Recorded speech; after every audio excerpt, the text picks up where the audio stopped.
Novel حشرات الارض مصنف مظہر کلیم M اے episode 6۔ آؤ اب۔ پیٹر نے کار کا دروازہ کھول کر نیچے اترتے ہوئے چارلس سے کہا اور چارلس سر ہلاتا ہوا دوسری طرف سے اتر آیا۔ اس کے بعد وہ دونوں اس طرح سڑک کے کنارے فٹ پاتھ پر چلتے ہوئے آگے بڑھتے گئے جیسے وہ اس کالونی کے رہنے والے ہوں۔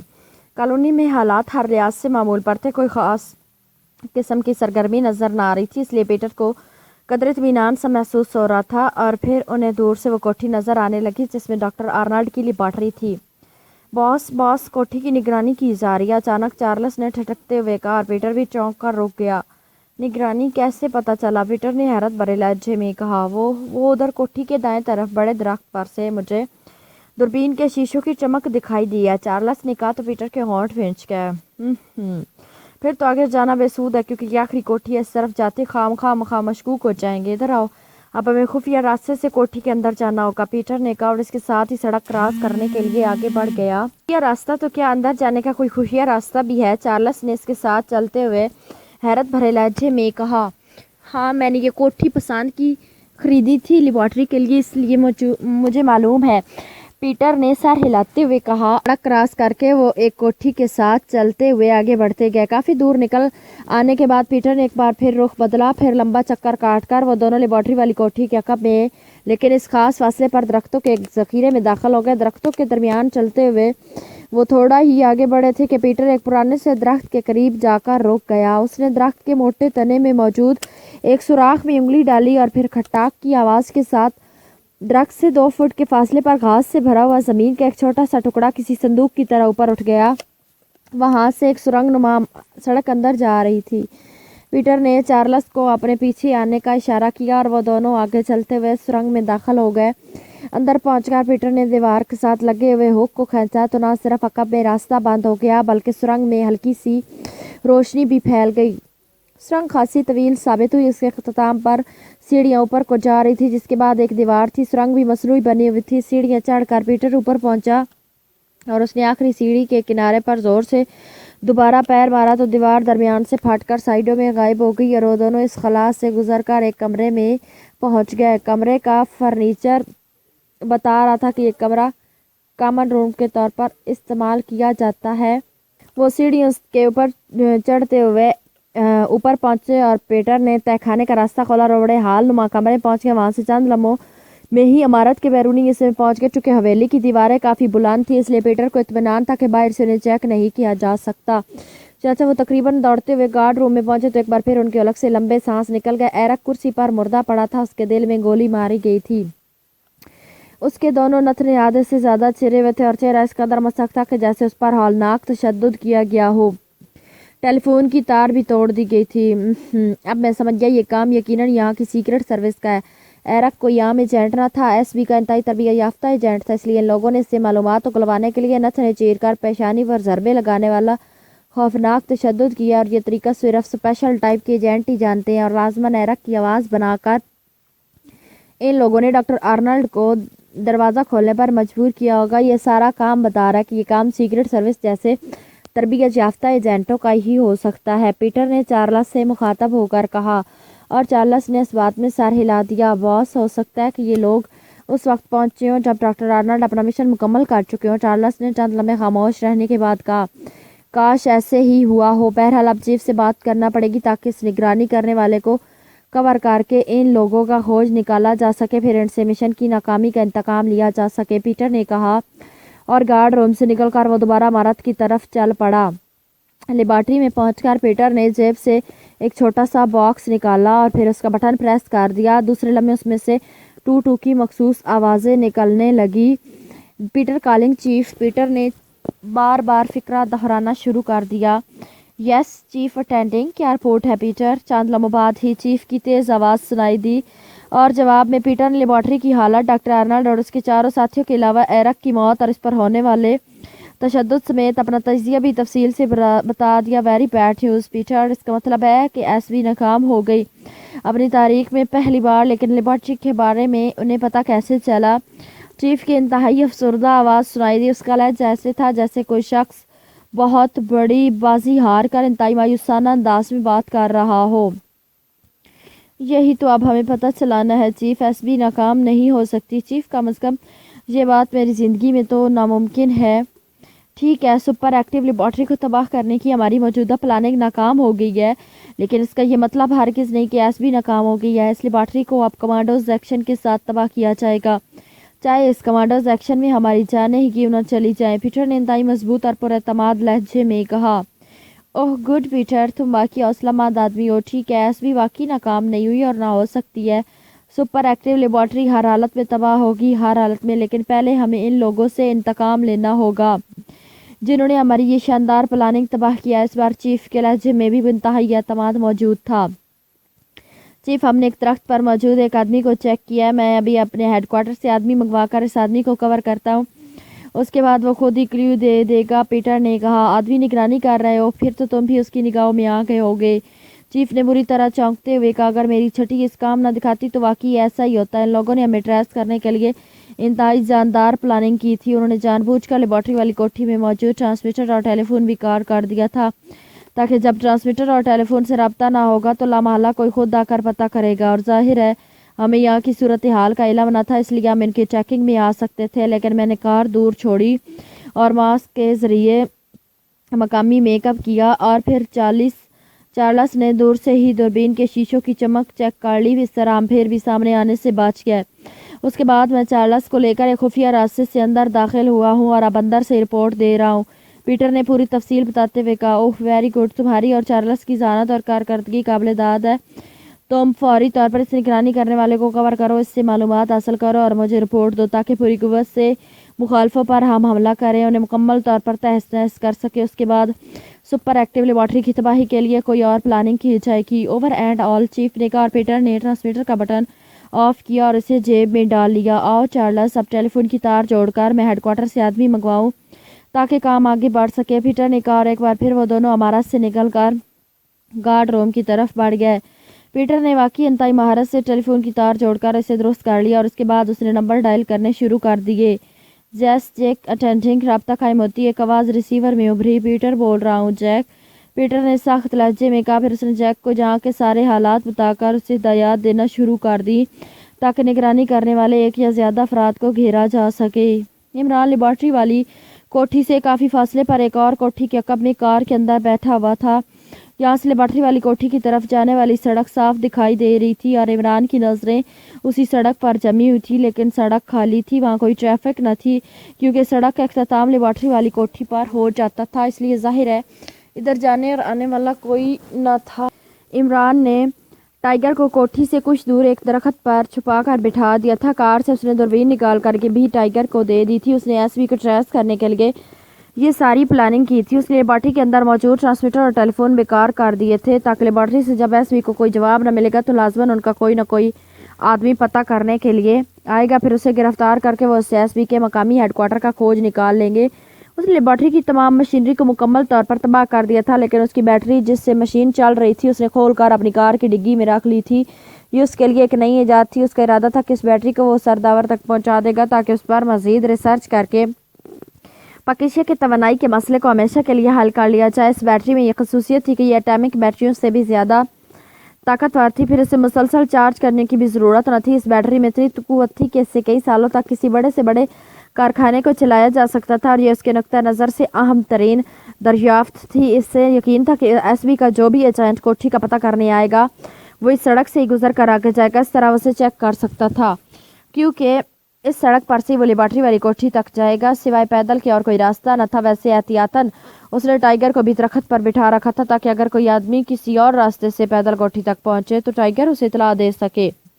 کنٹرولنگ مشین کی مدد سے نارتھ زون کی وہ جگہ سمجھ گیا تھا جہاں آرکوپک ہولز بنائے گئے تھے۔ اس نے ایرک والے گارڈ روم سے فون کر کے سرداور کو پہلے اس صورتحال سے آگاہ کر دیا تھا، اور پھر سرداور سے ڈسکس کر کے اس نے یہ فیصلہ کیا تھا کہ اس مشین کو بیک ٹرن موو کر کے وہ ارسونک کی تہہ تک پہنچے ہوئے ان خوفناک حربوں کو واپس آرکوپک ہولز سے باہر نکال دے، کیونکہ ان حربوں کی وہاں موجودگی کسی بھی لمحے لیبارٹری کے لیے تباہ کن ثابت ہو سکتی تھی۔ اس کے ساتھ ہی آرکوپک ہولز بھی سرداور نے مستقل طور پر بند کر دینے تھے۔ اس نے سرداور کو ایک مخصوص جگہ پہنچنے کے لیے کہا تھا تاکہ وہاں سے سیکرٹ ایجنٹس انہیں ساتھ لے کر نارتھ زون میں اس مخصوص جگہ تک پہنچا دیں۔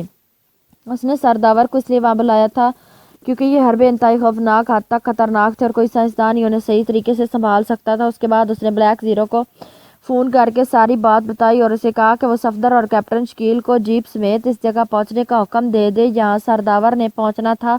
جب سرداور وہ حربے سنبھال لے تو پھر صفدر اور کیپٹن شکیل انہیں لیبارٹری تک پہنچا آئیں گے۔ اس کے بعد ہی اس نے لیبارٹری میں جا کر مشین کو بیک ٹائم موو کر کے ان حربوں کو باہر نکالا تھا اور اس مشین کو چلا کر ہی اس نے اس بیٹری کی کارکردگی کا پتہ چلا تھا، اس لیے اس نے ڈاکٹر آرنلڈ کو جو اس دوران بے ہوش تھا اور کام کے دوران ہوش میں آ گیا تھا سے اس بیٹری میں استعمال ہونے والے کیمیکلز کا معلوم کر کے گولی مار دی تھی۔ اس کے بعد اس نے ٹائیگر کے ساتھ مل کر بیٹری مشین سے علیحدہ کی، پھر ساری مشینری فائرنگ سے تباہ کر کے ٹرانسمیٹر اور فون بھی بیکار کیا اور خود باہر انہوں نے نگرانی کا کام سنبھال لیا تھا۔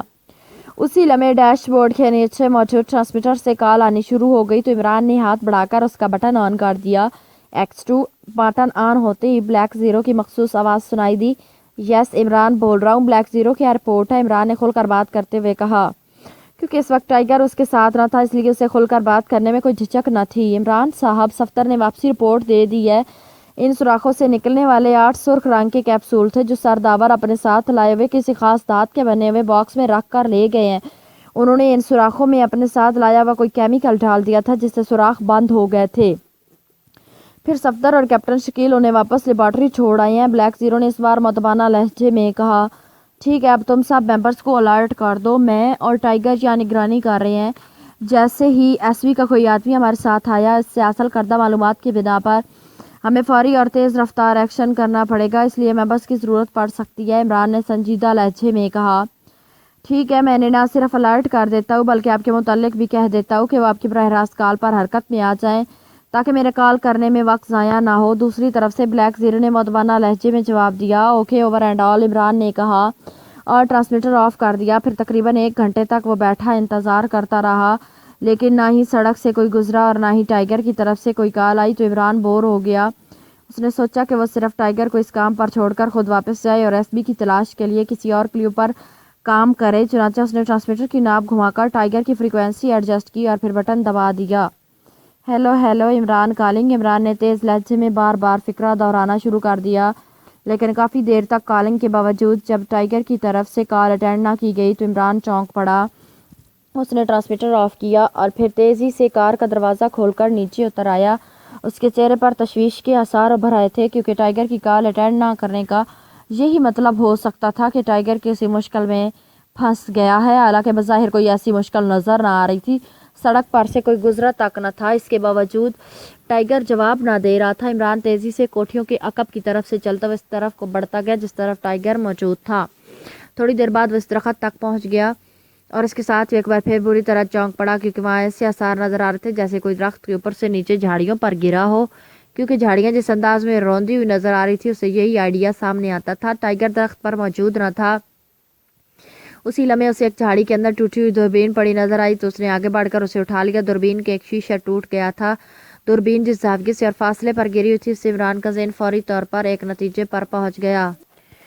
ٹائیگر کو کسی گیس فائر سے بے ہوش کیا گیا۔ اس طرح بے ہوش ہو کر ٹائیگر نیچے جھاڑیوں پر گرا اور اس کے ہاتھ سے دوربین نکل کر ایک طرف جھاڑی میں جا گری تھی۔ ظاہر ہے وہ کسی ایسی سائٹ سے آئے ہوئے ہوں گے کہ ٹائیگر کو ان کی آمد کا علم نہ ہو سکا ہوگا۔ عمران چند لمحے وہیں کھڑا حالات کا جائزہ لیتا رہا، پھر وہ دائیں طرف کو آگے بڑھ گیا۔